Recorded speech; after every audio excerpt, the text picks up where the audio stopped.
Good morning.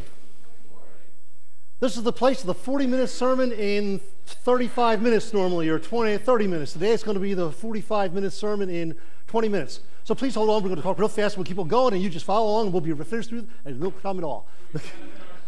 Yeah, absolutely, absolutely, absolutely. We're in what book today?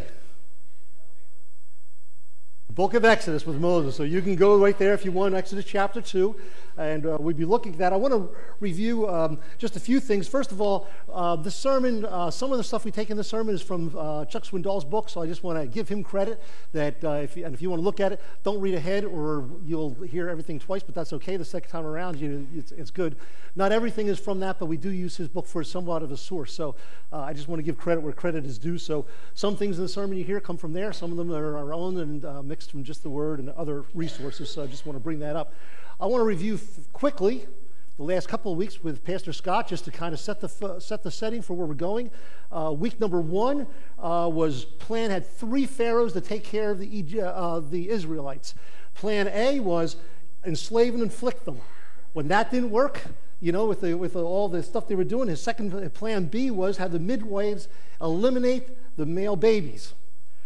Plan C was let's cast all the male babies into the Nile River and get rid of them that way.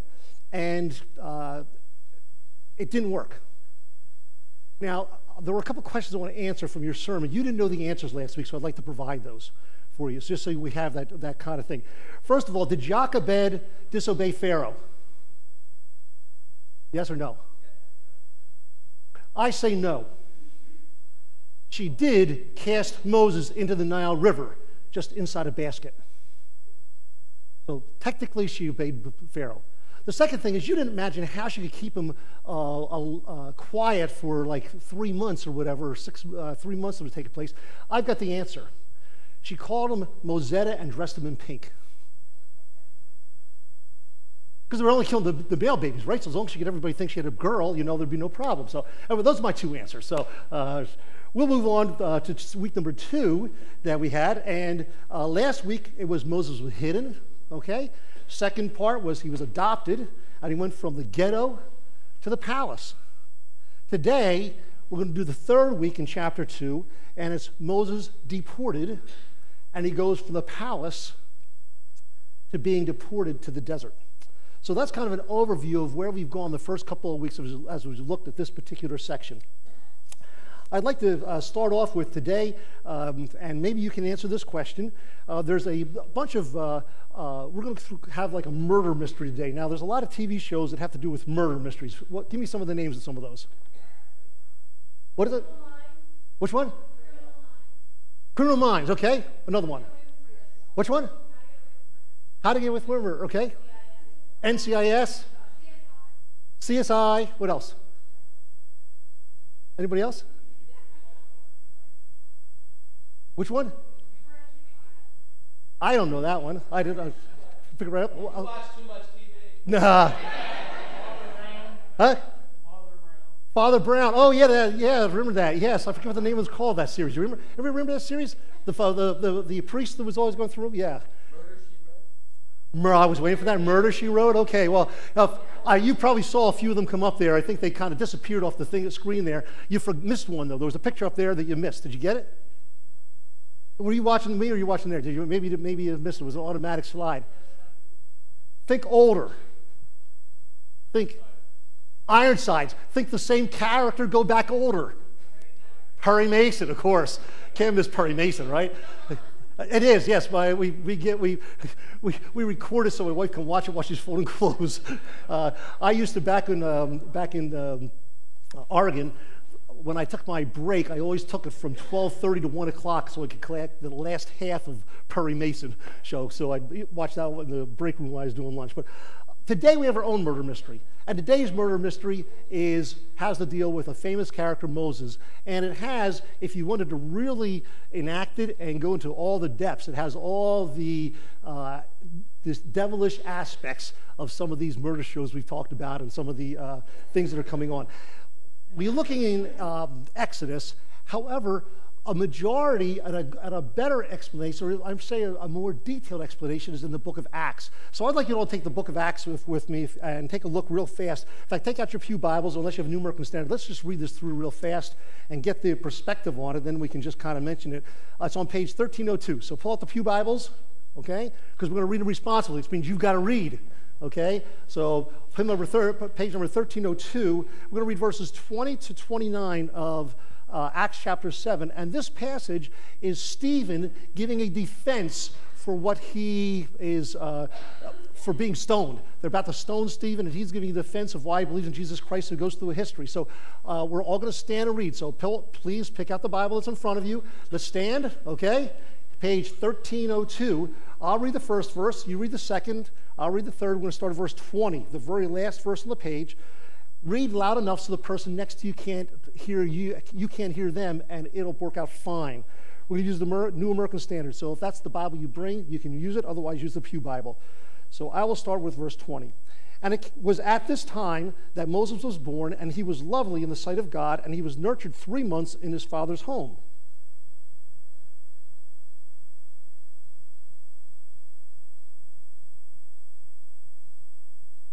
And Moses was educated in all the learning of the Egyptians, and he was a man of power in words and deeds.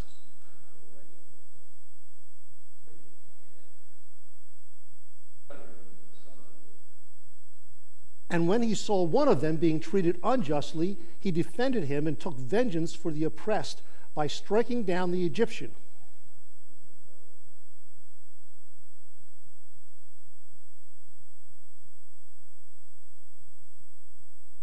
And on the following day, he appeared to them as they were fighting together, and he tried to reconcile them in peace, saying, "Men, you are brethren. Why do you injure one another?"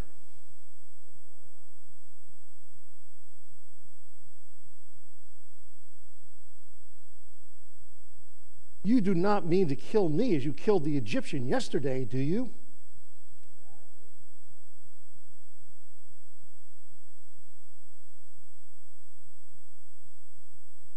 Okay, you may be seated. So that's the section we're going to look at today, that coupled with Exodus chapter 2.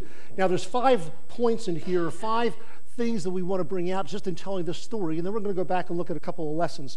First of all, Moses grows up, and he grows up, and this is what I call from the palace.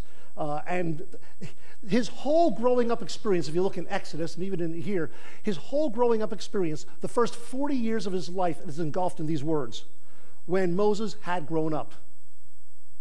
That's what we know. Now, if you're over 40 years old, can you imagine summing up your entire first 40 years of life with, "and I grew up"? That's what it was. But we know a little bit about him. Josephus says that Pharaoh had no son or heir, and so consequently, Moses wound up being the son or heir, and that's why this was so important to Pharaoh's daughter and to others in the household. Moses was born in what we call sometimes the Goshen ghetto, and then arrives up in the palace. He's an Egyptian, and he's looked on as an Egyptian. And so consequently, he has all the teaching of the Egyptians. So when you look at Moses, he's not some guy from the, poor kid from the Jews who were being enslaved and that kind of thing. This guy's walking around in full, maybe military uniform. He's been educated in the best sciences, in astronomy, in sciences, in speaking, in literature. I mean, he's got it all. He's had all that experience. In fact, one of the historians says that he actually, at age 30, led a successful battle against the Ethiopians. So the Egyptians went against the Ethiopians, and he was the leader in battle. So he very likely had battle experience. I mean, after all, if he's your son, the son of the Pharaoh, that's going to be the kind of stuff that he has. So he's had this kind. He's been like the equivalent of ROTC growing up. He's been a great leader in there. And I don't know, maybe some of the Egyptians didn't like him a whole lot because they knew his heritage, or maybe they didn't. I don't know. But it appears to everyone else, this guy is maybe the heir for the throne.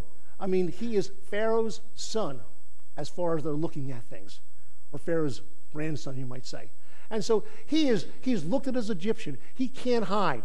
So we know a little bit about his growing up just from the kind of things that would take place with him. The second thing we find in this section, in verses 11b through 12 of Exodus chapter 2, if you're looking there with me, is that he tries to rescue. So Moses tries to rescue. We think, and it seems very clear, that he had some sort of identity with the Jews. Even though he was brought up in the Egyptian palace, and to everybody else who looked like an Egyptian. I mean, when you saw him, he had the Egyptian garb and everything, and he looked like that. He still had some sort of identity. His mom had raised him till he was weaned, and I doubt that all connection with that woman that raised him or nursed him for those first year, 2 years, 3 years, whatever it was that Pharaoh's daughter had her take care of him, that all connection was stopped. He had a brother and a sister, Aaron and Miriam. So we don't know what the connection was. It may have been little, it may have been a little bit more, but there was definitely people you don't talk to. They were the poor, downtrodden slaves in Egypt, and this guy was big time. But somehow it seems that he had an idea that he needed to be rescued these because he knew who his heritage was. And as we see in this section here, as we look in chapter 2, verses 11, just let me read it. And he saw an Egyptian beating down one of his brethren. So he knew he was a Jew. How much other people knew, we don't know. But he knew he was a Jew, and he knew he identified with those people that were being enslaved. And it says in verse 12, and so he looked this way and that, and when he saw there was no one around, he struck down the Egyptian and hid him in the sand. Now, there's a couple things. He tries to rescue. He figures, I'm going to defend my Hebrew brothers. So as we look at this passage, he knew of his heritage. The second thing we find out, this was a premeditated act. I mean, he didn't leave the palace thinking I'm going to kill somebody today, but he walked around, he saw this taking place, and it wasn't like somebody attacked him and he accidentally killed the guy. It says he looked around and he watched and saw that nobody was looking, there was nobody that saw him. So he's thinking, should I stop this? Shouldn't I stop this? What should I do? He premeditated the fact that he was going to kill this guy, or at least stop him from hurting this Hebrew guy, and probably kill him. Let's face it. He was the Egyptian Pharaoh's grandson. He was the elite society, the aristocracy. He could not afford, if he took up for this Hebrew guy here, he could not afford for word to get back to the palace about this. The only way to make sure the word didn't get back to the palace about this was to do what? Kill the guy. If he didn't kill the guy, word was going to get out. And so he kills the guy, and it says he hides his body in the sand. Probably a shallow grave. The Hebrew guy that he saved probably runs off, and he digs up the sand, buries him in the sand, covers it over, and hopes that nobody knows how it took place. I think he realizes that if the Jews are going to get out of Egypt, or if they're going to get rescued, it's got to be him, because he's the only one that has access to Pharaoh, access to the top, and anybody will listen to. Everybody else are slaves. All the rest of them are slaves. He's the only one. So I think he sees as his destiny, can I rescue this people? Maybe he thought, when I go and kill this guy, they will know that I'm loyal to them. Even though I look like an Egyptian, even though I'm part of this aristocracy, and even though maybe I've had to do a few things that I really don't want to do, and it appears that this is, what I'm doing and that I'm not on their side, this act will endear me to them. And so perhaps he goes out even looking for a reason to find where he can prove himself to his people. His plan is, let me prove that I can help them out.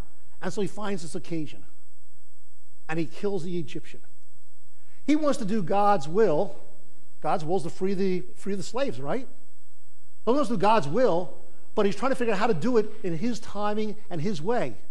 And sometime we can maybe interpret and call this sermon, God's will, my way. Because he determines the way to do it is to endear himself to them.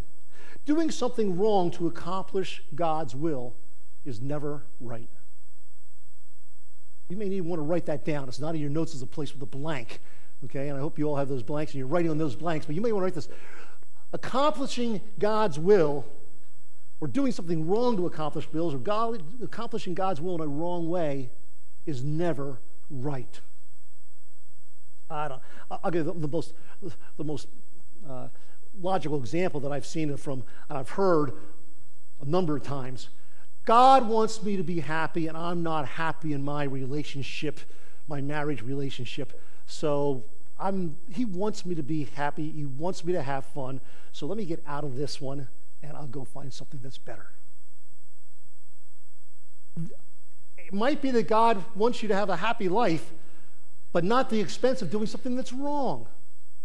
You say, I need a little bit more money, so let me cheat on my taxes. It's all God's anyway, right? So it's just really it's God has the government's money, so it's really not much of a problem, right? So let me cheat on my taxes, or is that any worse than stealing from a store? Whatever you do. Is it ever right to do something wrong in order to achieve a better goal? And the answer is no. He was gifted and he was capable, but he was cursed with the same thing as every leader and every one of you is, that's vulnerability. Vulnerability to do something wrong. So the third thing we find in 13 and 14 is that he tries to lead. He arbitrates a fight. Okay, so now I've killed an Egyptian. I've proved myself to at least one guy who knows that I, am for them and I don't like the oppression. And then he walks out and he sees this stupid thing. He sees two guys fighting, two Jewish guys fighting with each other. He says, why do you fight with each other? The Egyptians are the one who you'll be fighting against. Why are you fighting with each other? And what happens? If you look in verse 13, it says, he went out the next day. Behold, two Hebrews were fighting each other. And he said to the offender, why are you striking your companion? But he said, who made you a prince or a judge over us? Are you intending to kill me the same as you killed the Egyptian? In Acts, it reads, we just read this way, it says, he supposed that his brethren understood that God was granting them deliverance through him, but they did not understand. Suppositions are hard. Did you ever have intentions to do one thing and it was misread by somebody else? You ever try to do something good and it turned out that people misunderstood your motives or what you were doing and it just went to pot? And you figure, man, I'm trying a good thing, and you're ready to throw in the towel. Forget this. I'm not going to do, they don't appreciate me anyway. Well, that's where he was. Here he was trying to do something good. He killed the Egyptian. He's trying to take them on to deliverance. And he comes up and he says, how come you, he says, I'm assuming that you guys see that I'm on your side. Bad assumption. And all of a sudden this guy says, are you going to try to kill me like you killed the Egyptian? Now I ask you, how did they know about the murder? How did they know he had killed the Egyptian? There's only one other guy beside himself that knew, right? It's the guy he saved. So the guy he saved was the guy that turned out turning him in. Now, maybe the guy was enthusiastic and appreciative. Maybe he went back to his friends and said, man, you won't believe it. This Egyptian guy just came up and he killed another Egyptian. Maybe it was a positive thing. Maybe he shared it that way. But it got all over and people knew. And he assumed when they knew that he was doing that he was doing it for the right reason. But he wasn't. And so what happens is he's sold out by his own people. As I was doing this, I thought of a verse, John 1:11. It's right before John 1:12, which is pretty obvious, which says that for as many as received him, to them he gave the power to become the children of God. You know that verse? Do you know the verse before it? And he came unto his own, and his own received him not. His own did not receive him. Jesus Christ came to the Jews, his own people, and they rejected him. And then we have that wonderful verse in John 1:12, and that's what happened to Moses. His own people. Are you a prince or a judge over me? We have pictures here of both the executive part of the government, right? The prince, the ruler, and judge, the judicial part of the government. Who made you the government or represent the government or handle these two positions over me? Maybe they were mocking him. I'm not sure. But that brings us to the fourth response. All of a sudden, he realizes, the light bulb goes off in his head, these people don't see me as their leader. Bummer. My plan's all messed up. Read verse 14 with me, second part of it. Then Moses was afraid and said, surely the matter has become known. It's not just this one guy anymore. Other people know it. When Pharaoh heard of this matter, he tried to kill Moses. But Moses fled from the presence of Pharaoh. He runs. He tries to rescue, he tries to lead, and now he runs for his life. He wants to get to someplace where he's secure, someplace where he won't be killed. He's probably groaning within himself saying, life is over. God can never, never use me. I'm finished.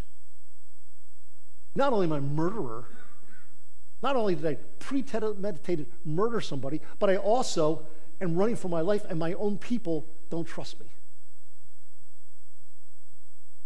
I guess in a positive thing, the fact that he escaped Pharaoh's threat, do you realize this is the second time he escaped death from a Pharaoh? The first time he was supposed to be drowned in the Nile, and he was saved then. Here's a second brush with death. Pharaoh puts out a warrant for his arrest and capital punishment, and he escapes a second time from Pharaoh. 2 times he scrapes with death. And so what's he do? Well, Moses sits down by a well. He goes from the palace to the desert. Due to time, we don't have it, and I thought about wowing you with some of the pictures of the desert. I've been there. I've seen it. And I'll tell you, it's a dry and barren place. And you just imagine this guy. Midian, where he's going, is to the east of Egypt. Can you imagine fleeing with only what you have on your back? You're used to getting everything, a luxurious meal every morning for breakfast, cooked for you by the finest cooks, you know? Fantastic dinners with 5 meats and 3 entrees and 2, desserts. You're used to the best stuff. I mean, clothes that are just taken care of and put in your thing. And you're doing that one day, and 2 days later, you're running for your life with just the clothes on your back. You're in the middle of the desert with nothing around. And you go out there, and the only place, you find a well, and you sit down next to the well. Can you imagine what's going through his mind? I really messed it up this time. Boy, you're talking about going from the best to the worst in 2 or 3 days. He murders the guy one day, gets found out the next day, and he's running the next day. Within a period of 72 hours, he's going from the palace heights to sitting by a well. You ever feel like you're in the desert?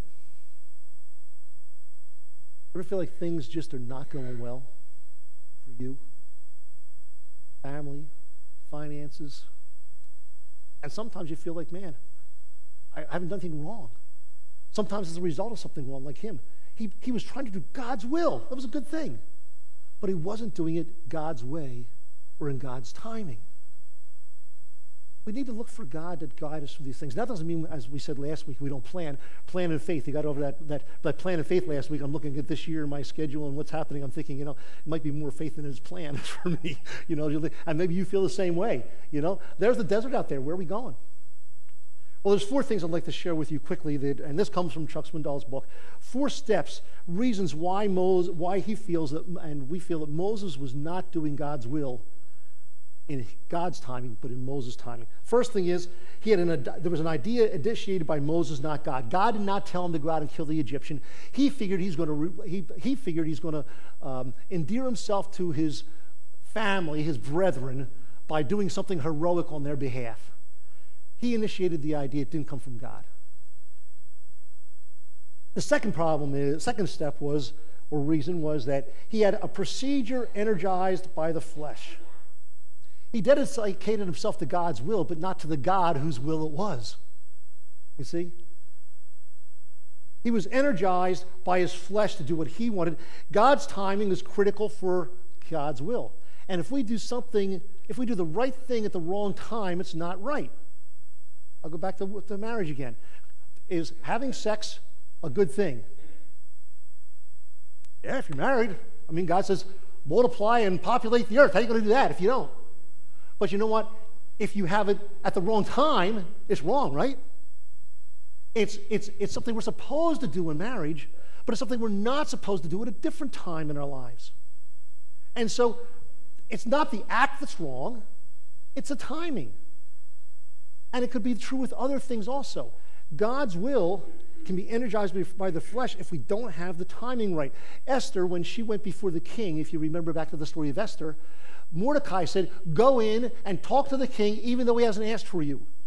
Because who knows, you have been put in that position for just a time as this. God's timing. Sometimes we get put in tough situations, places we don't want to be. We have to recognize that maybe God put us there for just such a time. Maybe he's doing something in our lives he couldn't do any other time. So we need to make sure that we're not energized by the flesh. How can I work this out? The third thing he did, it was an act leading to confusion or failure. When we do things and it comes up confused, failure, and things that are wrong like that, it's an implication that God's not in it. Now, there might be other things he's trying to teach us, but especially if it's been conjured by us as something we want to do, we think we can fix this. It's bad if it doesn't go right. He figured he'd prove his loyalty to his Hebrew followers, and then he'd go and lead them out of the Holy Land or do whatever he needed to get them unoppressed. We're not told what his plan is, but it obviously failed. Have you ever tried to pull something off without God? Without enough prayer?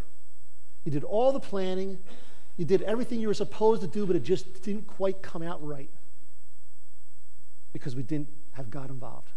Prayer is such an important part of what we do, which is why Pastor Scott asked for prayer for our situation at the church and our future, not necessarily just looking at what can I do with my own pocketbook. And then the fourth step was an unbearable result. When we do things out of God's will, our own way, it has bad results. Moses was highly qualified, but completely useless. Moses was highly qualified, highly competent, but completely useless. How about you? Are you useful for God? Why not? Some of us say, well, nothing has worked for me. We're just going to live in the desert. I'd encourage you need to sometimes we need, like Moses, to go to the desert, or when we're in there, find a well and just sit down. The person looks at things negatively, looks, man, I'm sitting at a well, I got nothing. I'm in the middle of the desert. But for Moses, there's a well there. Drink from the well. There's some refreshment there. Maybe in the desert because you need to take your time and look at the refreshment. I'll tell you, how many people love a glass of water? Well, if it's that between that and soda and coffee and everything else, how much water do you drink compared to everything else? Maybe not a whole lot. Maybe you try to drink a lot of water.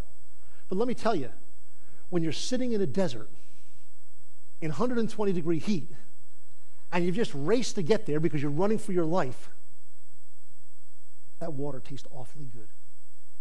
Moses probably never appreciated water like he did sitting next to that well when he was back in Egypt. And sometimes we need to take that break. God needs to put us in that place where we quit looking at our own plans. We say, what does God want for us? What is his future? Is there a well someplace around here? Lois and I are going to be away for this week for about 3 or 4 days, and it's our well time. We're not going to the desert. We're going to Keswick Bible Conference, but they've got a pastor and wives conference there. We've gone every year for, I think, 15 years. And in my deployments, it's wild because I think we did miss one deployment. She went by herself one year. But for the most part, other than that, we've gone every year for I don't know how many years. Just 3 or 4 days with other pastors to get out of everything else and sit there and talk to other people who can refresh you and to hear God speak. In fact, it's interesting because the quote that I'm going to put up next is a quote that I got from Keswick, and I wrote it on the back of my Bible. Don't write very much on my Bible on the back. This one statement's there, and it's this: be grateful and humble without pride. We are all just a few poor decisions or few poor choices away from total failure. Be grateful and humble without pride, because we are all just a few poor choices away from total failure. Moses made a poor choice. Made a poor choice. And he thought he was done. If you get to that point where you've made some bad choices, and it's not because you've done what's good, it's because you've done something that's stupid, God can still use you. On the front end, it is, don't make the stupid choice. Don't make your own plans. Let God make your plans. Let him give you guidance. Never make a choice without praying first. That doesn't mean he's going to come out from heaven and say, do this. But, pray first that you'll make a good decision. And then as you go along, trust him. So beforehand, make the right decision. But if you made some bad choices and you're in the desert, look for the well. Moses became one of the greatest leaders Egypt ever had, or Israel ever had, taking them out of Egypt. But he was a murderer, a convicted murderer. King David led Israel and was considered the greatest king. He was also a murderer and an adulterer. So don't think that things that have happened in your life can keep you from God. There's always a well nearby, if you're ready to drink. And this morning we're going to close out our service with a communion time of communion where we recognize that God, through Jesus Christ, if you're a believer, has forgiven you from every sin. He has placed you so you can be usable regardless of the past. Put it behind you and move forward. Recognize what Jesus Christ did for you in order to bring you to this point. Dear Heavenly Father, we thank you that you died on the cross for us. This morning we remember your broken body, and we thank you for what you've done there for us. I ask that as we partake of this